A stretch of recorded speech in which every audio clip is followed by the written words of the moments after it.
So I just moved to the Bay Area in California, and there's this new gravel trail I really want to check out. It's called the El Camino Viejo Bike Trail. It's located in the middle of California in a region known as the Wind Wolves Preserve, which is basically this giant desert expanse. It looks very scenic, but there's only one problem, and that's that I don't actually have a gravel bike. Instead, I've got this road bike outfitted with gravel tires. Now, this is a BMC Road Machine 01. This is a road bike that fits in BMC's endurance lineup, but it does have clearance for 32 millimeter tires. So do you really need a gravel bike for gravel riding? This is a question that seems to come up quite a bit in the cycling industry today because we're starting to see so much crossover between the road and gravel categories. So for example, this is a previous generation BMC road machine, but the latest version actually has clearance for 40 mil tires, which is pretty much gravel territory. And you're also seeing bikes like the new Cervelo S5, which is a racing aero road bike, but there's an option to purchase that bike with a SRAM Explorer gravel group set. You're also seeing road tires like the Pirelli P0 offer widths up to 40 millimeter, which again is gravel territory. So where is this all leading? Can we use a road bike for gravel riding?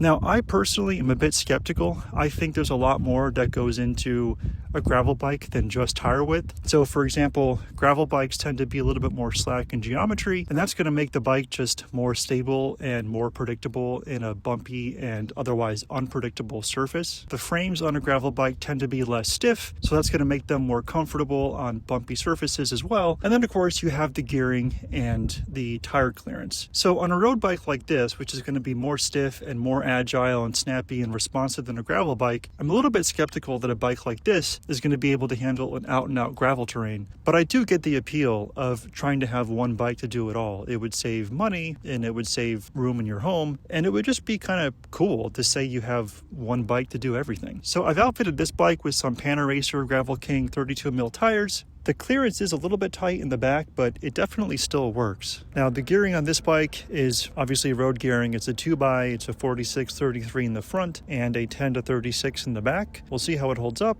So I'm going to head out to the El Camino Viejo Trail, and I'm going to see if this bike can hold up. So I'm going to head out there, and we'll see how it goes. All right, guys, so the first thing I noticed, this trail is a little bit more technical than I thought it was going to be. It's not that bad, but there are some like big gravel, big rock chunks and some slick gravel where it can get kind of slippy and slidey. My rear wheel has slid out a couple times, but I don't feel like I'm underbiked or I'm unsafe in any way. Even with the more aggressive geometry of the road bike and the narrow handlebars, which are more narrow than what you find on a gravel bike, I still feel fine. Now this is actually pretty difficult. This is a 9% grade. Earlier it was 12%. It's kind of a steady, like on average 5% or so grade the whole way. This is where maybe a lighter weight road bike like this would benefit me over a gravel bike. Up and up, 8%, 10%. It's like this for about 5 miles. Okay, here it's pretty technical. Kind of have to raise my butt off the seat a little bit when it gets super bumpy. It's interesting, guys, like one thing I noticed, even though I'm going pretty slow, like 9 miles an hour, it feels fast. I think because it's just more technical, you really feel your speed. Oh, okay, there was a little bit of a creak there, but it's fine. Just have to raise your butt off the saddle. With 32 mil tires, this is probably as technical as I'd want the terrain to get. But you know, if you have a road bike, you can take like 40 mil tires. I think you'd be just fine on something even more technical than this. Man, you guys, it's 5% grade, but it goes for so long, it just feels like it's flat, but it's not. Okay, this is some pretty technical terrain right here. Let's see how it handles. Oh man, my front wheel did kind of come off the ground there for a second, but it just requires power to get through that, which, you know, that's where you'd want that like gravel gearing and whatnot. But the steepest climb so far has been 12% in this like super slick gravel, this mushy gravel. If you are someone who does struggle a bit more with balance, this would probably be more of an issue for you. If you can see the ground, now I'm starting to really, again, just reach the limit of what I'd want to do. And if the whole terrain is going to be like this, I probably wouldn't have a lot of fun. If you just have to get through a section like this, is definitely passable. But if this was the whole ride, you'd probably want like a actual mountain bike or at least a gravel bike. All right, this is where I'm kind of hitting the limit of these gears in this bike. It's very mushy gravel on an 8% grade, and I'm on the 36 gear in the back, 36 in the front. I'm hitting the limit of my gearing for sure. I mean, I'm able to get up, but this is just like where that raw power really comes in. Gravel gearing might have helped me out a little bit here. I can see up here another super steep climb. All right, let's see what I can do. I'm in the 36 in the back, 36 in the front. This is really pushing my limit. My front tire keeps coming off the ground. Oh my goodness, shit. Okay, I slid. I don't know what grade this is, and I guarantee it doesn't look as steep on camera as it is, but this is like really pretty steep. But honestly, I don't think that's a limit of like the road bike with the gravel setup. I think that's just hard for anybody. All right, guys, so I took a little bit of a break here. So now I'm gonna hop back on the bike and let's go back down. Now again, this was like an average 5-6% grade. There were some moments where it was super steep and some moments where it got a little bit less steep, around like 2 or 3%. But the whole way down pretty much is gonna be a decline. So this is going to really test the bike more now in the handling. So this is where maybe a bike like this is going to be a little bit more unstable than like a actual gravel bike would be. But I'm going to try it out and let's see what happens. Okay, I'm starting the descent. I'm expecting to get a good amount of speed here. Let's get into the 46 big ring and let's see how stable this thing is.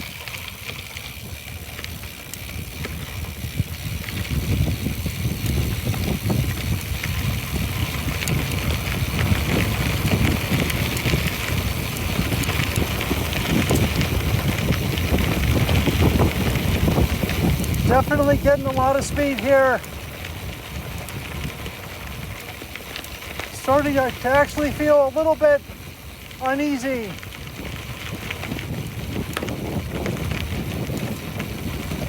It's okay here, but as soon as the gravel starts getting looser or more chunky, I'm gonna have to apply the brakes. In fact, right about here. Yeah, it's just getting a little bit too bumpy to maintain that speed on these tires. I'm riding the brakes here a little bit.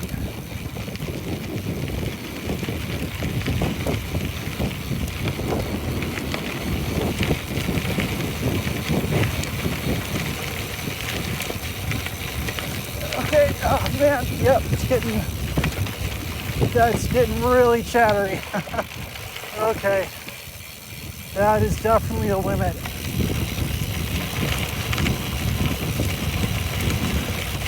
Oh gee, that is bumpy. Yeah, that's definitely pretty loose gravel, and I'm having to hit the brakes pretty hard here.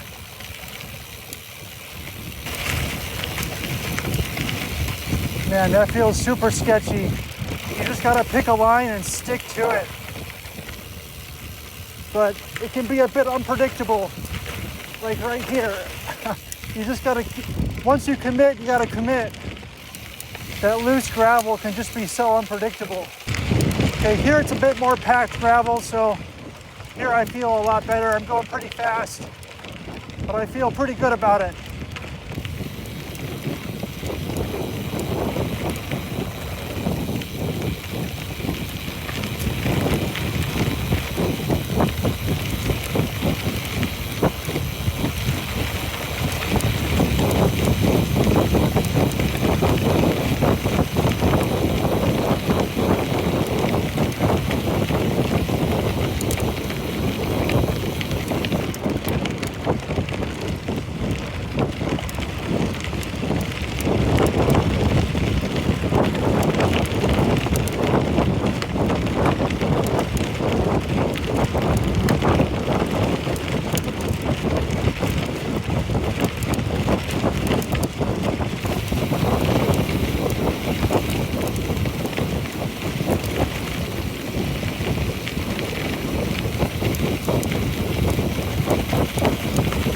I was going pretty fast there, and when the gravel is nice and compact, it feels just fine. But when you start hitting the big chunks and the loose gravel and the slippery gravel, it starts to get a little bit dicey. There were some moments there where I really had to kind of ride the brakes. I was feeling way too unstable. Oh, jeez. Oh, man. Okay. Lost a bottle. I don't know if that came through on camera, you guys, but that was like really, really bumpy. Kind of almost went over the bars there. Let's get my water bottle. Yeah, see, even my watch says it thinks I had a fall. Here's my bottle. I felt it like fly out and hit my leg. I wasn't sure what it was. I thought at first like maybe one of my like chain rings flew off or something, like hit me in the leg. But yeah, you can see this is the terrain I was on. I mean, it's not that bad, but when you're going really fast, every little bump matters.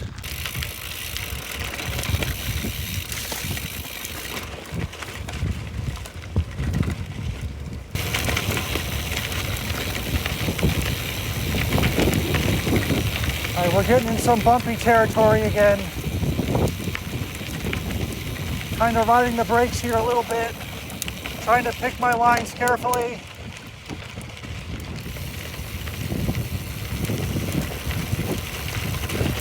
As soon as I start seeing those big rocks, oh man. And this is the part too where my hands are getting way more beat up. I was doing fine on the way out here, but yeah, now going at these speeds, now I'm really starting to feel the chatter quite a bit.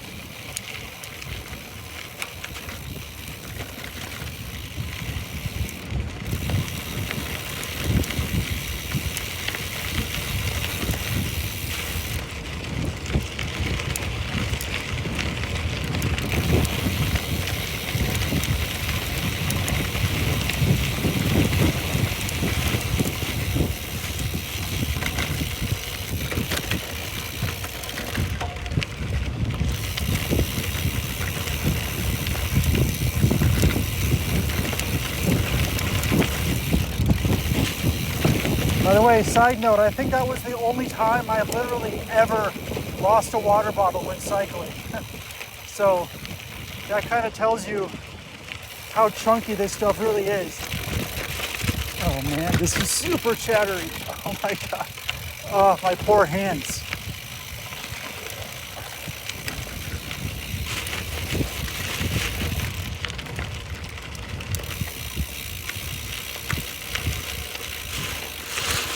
Oh, that was super slippery. I don't know how much that stuff comes through camera, but I almost slipped off the bike there. Okay, super slippery. Oh shit, I got through that pretty good actually.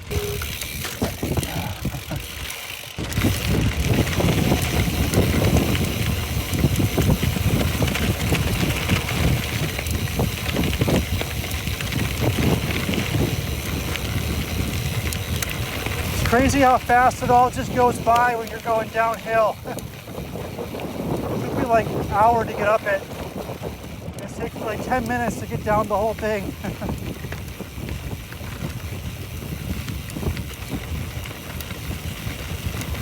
Wow, you guys, the chatter here is really harsh. Oh man, my wrists are not going to be happy about this. All right, guys, we're back at the entrance. All right. Oh, man. That was crazy. My hands are so beat up right now. My wrists are hurting. I didn't have any gloves on, but I don't even think gloves would have helped that. I think that's something you just would have needed like front suspension for, because that really hurt. It wasn't just the chatter. It was also just like having to ride the brakes like the whole way down, basically. All right, you guys. Well, so back to the question then, can you use a road bike as a gravel bike if you put the right tires on it? And I think it really comes down to what kind of gravel riding you're doing. I mean, we hear about certain riders taking bikes like the Trek Madone and the Cervelo Soloist, which are pure road bikes, aero race bikes, which are very stiff bikes, and putting like 34 mil tires on those and taking those across the Paris-Roubaix, which is like super bumpy and super crazy. So obviously you can do it. I think it just depends on your threshold for pain, really, at the end of the day. I, as you saw, rode this bike down some pretty bumpy terrain, but I really wasn't enjoying the ride. I mean, my hands were just really killing me, and I was riding the brakes the whole time. And there were certain parts that just felt fairly unsafe and just not very stable. If I had a beefier bike that was really designed to sort of absorb some of that chatter, and maybe even wider tires and perhaps even front suspension, that would have really helped. I know there's some gravel bikes nowadays that ship with either front or rear, or even just both front and rear suspension, and I can kind of see the benefit in that, but it really just depends on what kind of gravel riding you're doing. My bike, I felt kind of bad for it. I felt like I was really kind of beating it up, and the uphill was okay. It really wasn't that bad, actually, but the downhill, I just felt like this wasn't the right bike. The tires and the stiffness of the bike really just did not feel up to par with what I was trying to push this thing to do. Now, you can see if you do use your road bike for gravel, it's going to get fairly dirty. You can see here I've got like dirt and just debris kind of all over this thing, and this is going to take definitely a wipe down. But you know, when it comes to optimal road performance, if you really want to be out there having a clean drivetrain and whatnot, using the same bike for both might kind of put you at a little bit of a disadvantage, because you're going to have to make sure your drivetrain is clean, more so than maybe your average rider would, who's not taking their bike out on dirt. I think at the end of the day, that was really what I was hoping to get more of, is just a more predictable ride. And when you have loose gravel and chunky gravel and slippery mud, the ride can become unpredictable, and you kind of have to pick a line and stick to it. And if you deviate from that line or apply too much brakes, you're gonna have a bad time. All right, guys, so then can you use a road bike as a gravel bike? In conclusion, the answer I think is yes, but it really just depends on what you're willing to put up with and how much pain you can handle. Personally, for me, I just don't recommend it. I really was not very comfortable. I really did not enjoy the ride. Now, if there was just a section or two you had to get through that was sort of like what I was doing today, you could make it work. But if that was going to be the whole ride, I think it'd just be painful and you wouldn't really enjoy it. For me, the conclusion is pretty clear. I'm going to keep the gravel bikes on gravel and road bikes on the road. But I'm happy I tried it, because now I at least kind of have my own experience to draw from, and now I know. All right, guys, thank you so much for watching. I really appreciate the support. Until next time, I'll see you in the next one.